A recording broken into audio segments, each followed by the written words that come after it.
It's campfire time. Campfire stories. This one's spooky. If you're not in the mood to get deep, watch this when you're in the mood. If you're wondering what the heck I'm doing on my channel, watch the video Gene Key 19. My life's work as the fixer. So I ride the frequency waves of the collective.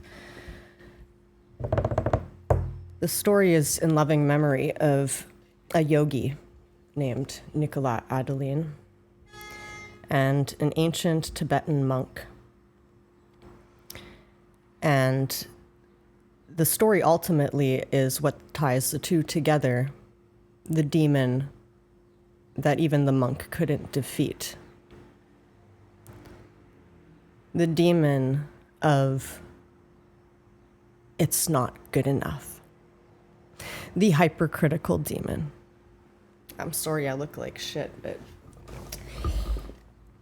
it's spooky story time.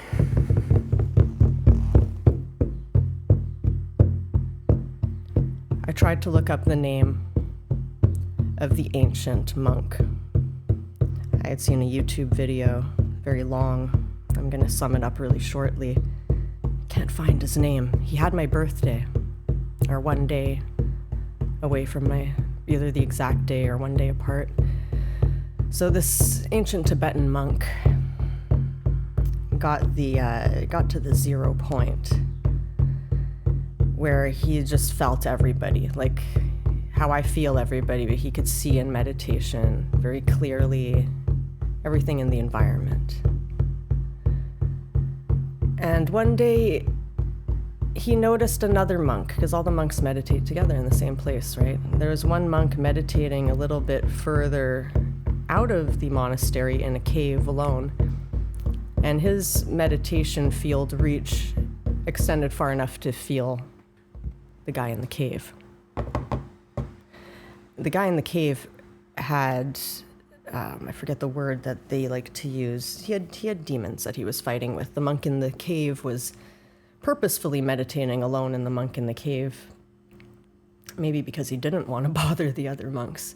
Who knows why he was there, but he definitely had his demons that he was wrestling with in meditation, and those demons were loud enough that they interfered into this monk's meditation. And so I've been in the same place where other people invade. It's not like you look, it's just that they come into your field. So he wanted to help. And so he went to go talk with the monk to go help him out with his demons, see if he could offer support. And the other monk got so ruffled up and, I guess, embarrassed, and he's the type of person that just wants to, do it himself. He just got so embarrassed that someone else could see into his darkness that he packed up all his things and left the monastery to go further away to meditate alone. So some people just want to hang on to their stuff. Now, this is the same monk that also defeated a demon that had killed other monks. This demon was in a cave, and any monk that went to meditate in that cave died mysteriously. So this monk, the same monk, went into that cave and he meditated and he started getting sick, just like the other monks. And he could see the force in front of him, but he kept, always trying to communicate. He's there in peace and just let him be.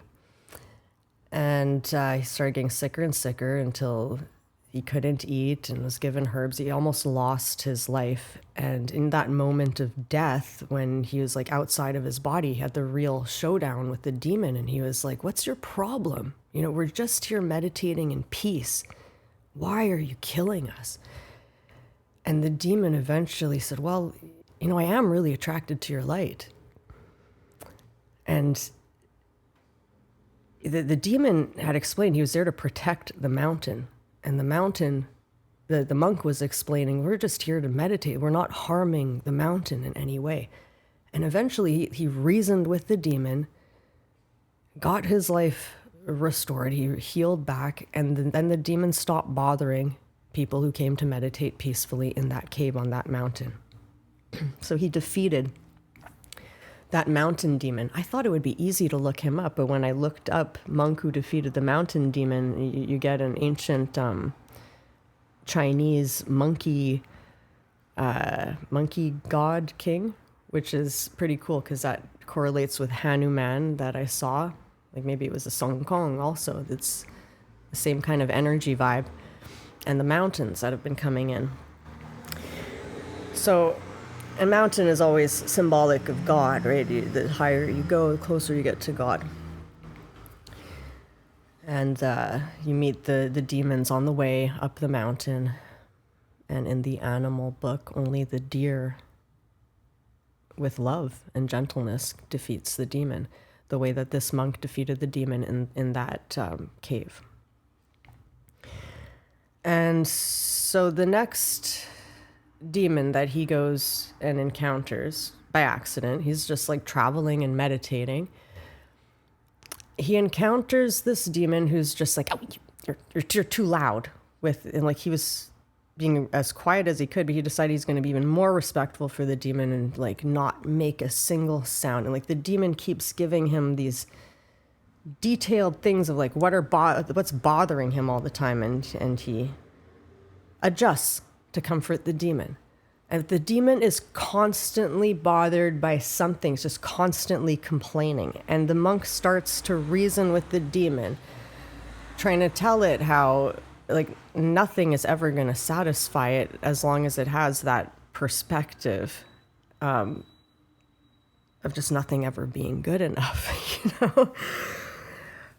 And eventually that demon just drove the monk out. Like there's just no reasoning with the hypercritical demon where nothing is ever good enough. It's the unreasonable demon. So if there's an unreasonable demon, you cannot reason with it. Even at higher levels, reason just doesn't work. And so how does this tie into in memory of a yogi who just took his life? What does this have to do with everything we've been talking about? Men suffer in silence. This is what this Campfire horror story has to do with. Men suffer in silence. And there's little signs. Like, you know that dream I shared with you, this collective wave dream, where I had a friend, someone waving like this from the rooftop from across the street. And then another friend of mine who doesn't know him in real life shot him. And then I'm being whisked away out of the scene where like people are jumping out of buildings and it's like chaos. And I'm getting other signs. It's like a prophetic word where like God is taking up his chosen ones out of the chaos. I thought it was all symbolic. I shared it all with you. I just got the details before making this video. He jumped off the roof of a building. That same person I had a dream of like 2 months ago. And it's the same demon because I found out the details by a body worker who worked on him, who we both know. And he had the head and hand thing. And that demon that had hunted me down, my last hands-on client, because I want to make the transition anyway to do remote work and stop with the hands-on with people who don't want to go deep. Devil has a way of serving you. That demon stops everything because that's the demon that holds on and doesn't want to let go. That last client was a demon. Like she came in full of fear, just that fear frequency resonance, said, I just want my muscles worked on, no energy work. And I said, it's your nervous system. Like, we have to work on your nervous system. She let me take off a few energies, but she adamantly wanted to hold on to her main fear demons. It's the people that want to hold on to their shit. And they actually believe, they have a belief system where they're comfortable in their shit. And these are the ones that you can't help these people because they don't want to be helped. And it hurts you to try and help them.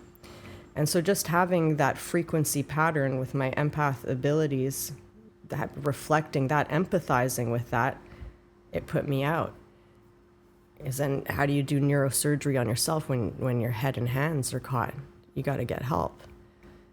It's a tricky one. It's like a hit for the masters. Because it's the most difficult one to deal with. To learn that you can't help certain people. To learn to close the door. It's heartbreaking when you're empathic. And so that person who jumped off the roof, he had gone to see the other body worker for treatments. And one of them was like a double treatment. He just wanted him to work on the head. And his hand was numb. He didn't mention anything that he was going to rent an Airbnb and jump off the roof the next day. It's a demon. It's a real dark force, that hanging on demon. Now, he also had a girlfriend. I think the father forbade them because she was younger or some story like that. I don't know. She was 19, so I don't see the legality. There's nothing wrong with that. It's all that he put all of his self-worth in having a woman, and he had mother issues. And this is why I'm sharing this story. Men suffer in silence. And men with mother issues, the scorpionic, any moon placement that's watery is difficult, but especially the scorpionic ones, because Pluto is hidden and Scorpio likes to hide, and Scorpio will sting itself. And that's self-sabotage. And they sting others too, and that's how they end up in these situations. You can't go crazy on someone and expect them not to have boundaries. And so this is, why I've been bringing up expectations. Be careful with your expectations in other people. This is very important these days. And you're always looking externally for the other person to soothe you.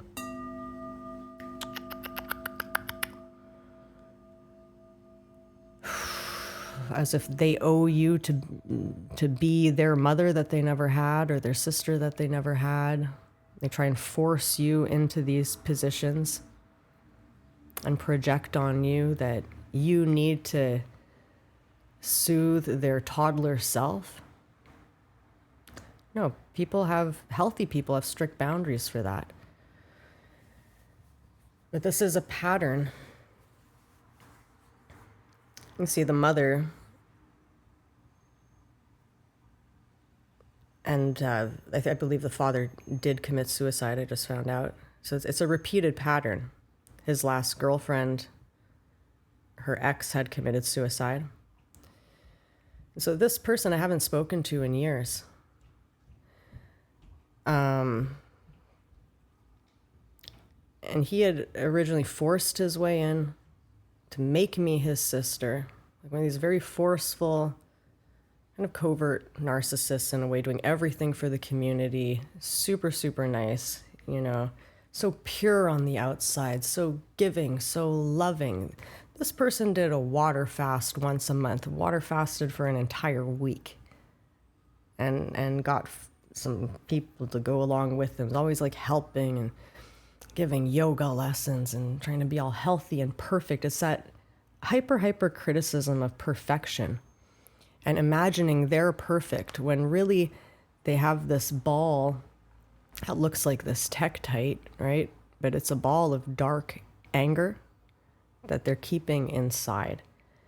And the reason why they can't get the relationships that they want, listen tight, lock in, guys especially, lock in. The reason why you can't have that intimacy that you so desire, not all of you, but some of you, it's all energy, right? Why you're repelling certain people from getting close, because you have this kind of magnet in you that has the opposite force that repels people. It's that anger that you have hidden. It's like a hidden grenade that people sense, and it's the weapon. People sense a weapon and they get repelled by it. And it's just energy. You have a ball of anger that you're hiding, and you imagine it's better to hide. Oh, I would never put that on anybody else. I'm perfect. I'm perfect. Look at me, and I'm doing all these perfect things for you. So you should be doing everything back. You should do this one thing. You do nothing for me. Actually, I do all these things for you. And when I ask you to do this one thing once that I really need and you can't come through for me, oh my God, it's the end of the world. Because you just gave so much to them and they couldn't do this one little simple thing. You get no love back. And then you go and you stew in your anger, and you got to be all alone. You're like, and you can't deal with this. That's what this person went through. And then he'd go and get like massages to let go of the anger. And I told him one day, dude, you have to express your anger. And one week I couldn't see him. And the next thing you know, a couple days after, he calls me and he's like, I'm going to go sleep in a park. Can you take my phone? I'm like, what happened? The way that person expressed his anger, he imagined he wasn't hurting his girlfriend at the time. He shit on her bed. Hey, this is crazy Scorpio stinging weirdness. He actually pooped on her bed when she wasn't home. They shared an apartment. He put ketchup all over the walls. He turned photos backwards. Like the cuckoo psycho, and wrote on the walls part of a script of a movie that she had wrote that was her processing her ex-boyfriend who had committed suicide. Like trying to drive home how evil she is and how she makes people kill themselves. See, like oh my God, like, these people that seem like the nicest people give. When they sting, it is so lethal. And this person imagined he wasn't hurting her because it wasn't physical. And he'll just go and compare to another person, go, well, he shoved his girlfriend against a wall. I'm not like that. Wow.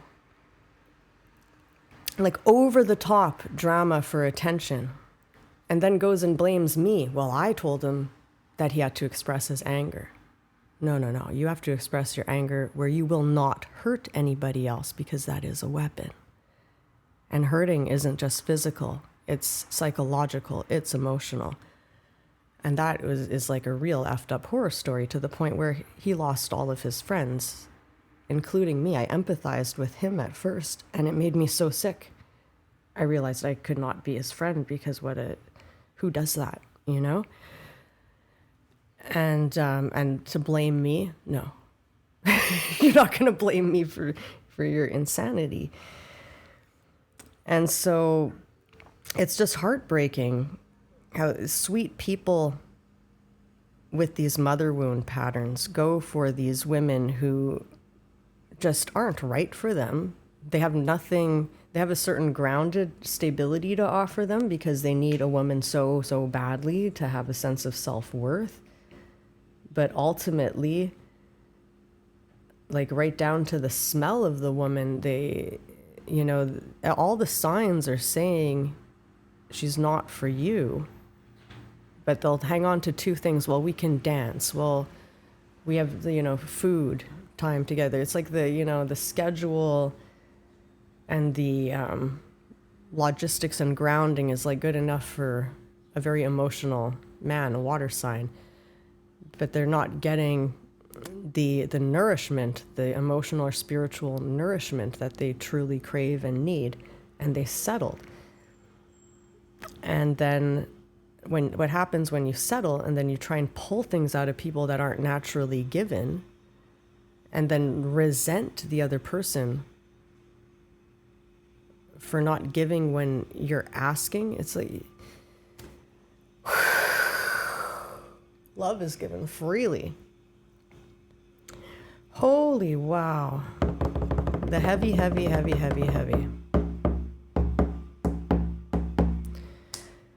So he even went back to try and woo that girlfriend after I had lifted his spirits. And I was like, don't go back. She doesn't want you back. He's like, no, I spoke to the father. It's okay. I had a bad feeling of him going back. He goes back, climbs a tree, because of course he's locked out, or she already changed the locks. Tries to woo her with a boombox in the top tree branch and singing love songs, and he falls from the top branch and breaks his back right where it meets his legs. He's lucky he wasn't paralyzed because he's a yogi. He managed to, nurse himself full up back to health. That last therapy guy said he was doing really, really well until this recent thing where something happened where he couldn't date the girlfriend. And then he had some kind of financial savior situation where he was trading yoga online for mentorship and money. And then after the girl thing happened, he did one of his, he does things that are out of line, like the blame, the misplaced blame, expecting the other person to be like a parent to a toddler self. And that person had zero tolerance for that, of course. And so he didn't just lose his girlfriend, lost his money supply. And then with that demon, the head and hands, that just, it locks on. It's a force that screws on the head and just wants to lock in. It's like that kind of pressurized feeling, and you might feel nerves in your head, and it goes right to the hands because you're holding on, and through the shoulder too, because you feel burdened by it. But it's mostly evident in the hands because you're holding on to pain. I mean, beneath all that anger, the ball, it's not really Tektite's good, it blows away, but it looks like this, your ball of anger that you're trying to hide, if you have one, that hidden anger where you imagine, it's better I keep my anger under control and don't express it. People who express their anger act like children. No, man, you don't fucking get it at all. Life is about being childlike and playing, and if you cannot play like a child, you got a demon. And you're not the bigger man by hiding your anger. You should express your anger in a healthy friggin' way, though. In an artistic way. Pretend you're auditioning for a movie. Do it in front of the mirror. Foam at the mouth. Feel it in your balls. Feel it in every cell of your body. Let that anger flow. Otherwise, it could kill someone or it could kill you. And this is why I'm making this video. It's so important to express your anger because it is a weapon. And you should not be harboring that, and it's not you, and it's lethal, dark force shit that people have died from, and many women have gotten very hurt from and scarred from.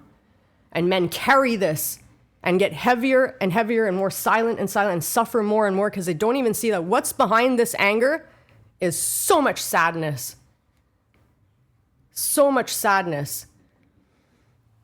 And it's just fear to go through that sadness. So you think you're a big, strong guy harboring onto your fear? No, you actually just don't have the courage to move through the fear and welcome your sadness. That's all it is. I don't know why people fear sadness so much. Well, I kind of do. I've suffered a lot. Decades of that shit. Sadness, it's not yours either. Sadness, frequencies that we pick up from our parents, frequency patterning, but it's also just so much love that we give that is not returned. So ultimately, from higher levels, all that pain, it's just love. And if you have that perspective, if you know who you are, if you really know yourself and you know you're made of love and you go into that pain with self-love, you can totally free yourself. Woo! Free! But the only way out is through. People say that all the time because it's true. You've got to go through it.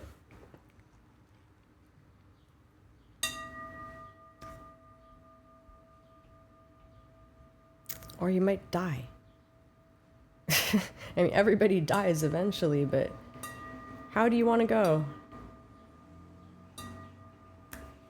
And really, life is so beautiful. Look at the sun, look at the trees, look at the water. This person who jumped off a building really appreciated life. They saw the beauty. They knew the beauty.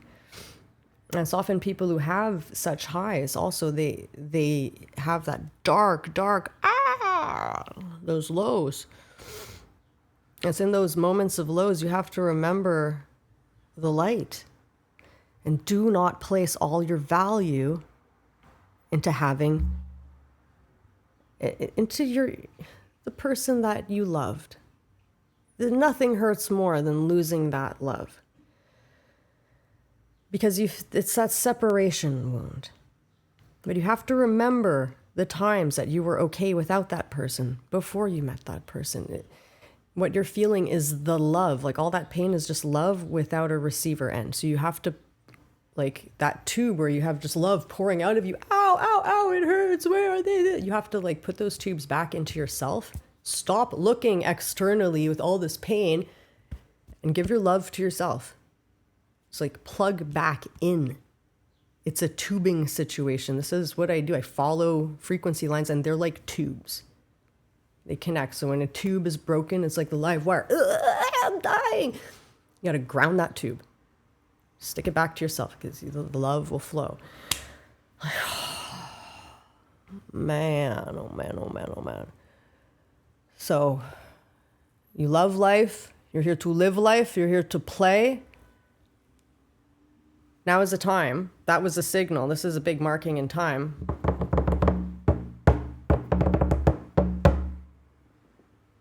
As I dreamt it, it's at this time where shit, that's not fair. That was a realization in the dream. Like, why did he have to go? And then we're whisked away out of this chaos scene. So God is just going to pluck us up and take us out of here. And, the lessons of this story. You cannot reason with the unreasonable demon who just likes to criticize because nothing is ever good enough. Nothing is ever perfect enough. I think that was his mother. So be really careful with that demon. It's a demon. There's just no reasoning with it. And there's no need for such perfection. Life is perfect in its imperfections. Everything is perfect as is.